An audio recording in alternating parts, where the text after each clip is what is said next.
খাসির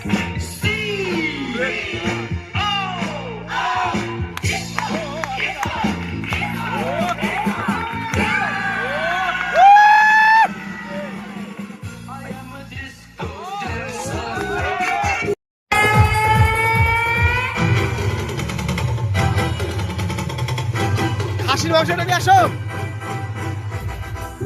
তো বন্ধুরা, আজকে আমাদের পিকনিক আছে, দেখতে পাচ্ছেন খুব সুন্দরভাবে ডেকোরেট করা হয়েছে। ছাতা দিয়ে টেবিল সেট আপ, ওরে দারুণ দারুণ অসাধারণ। ও বিষ্ণু আজকে রাত্রি নাকি? হ্যাঁ, তো বিষ্ণু এখন কি রান্না করবে এখন? এই দেখেন খাসির মাংস, এটা রিয়াজি মটন। ও কালারটা দেখেন, তার সাথে আছে কাতলা মাছ ভাজা। ওরে না বিষ্ণু, কত কিছু দারুণ দারুণ রান্না হবে, আর দারুণ দারুণ খাওয়া দাওয়া হবে, আর আপনাদের সঙ্গে দারুণ দারুণ শেয়ারও হবে ভিডিওটা।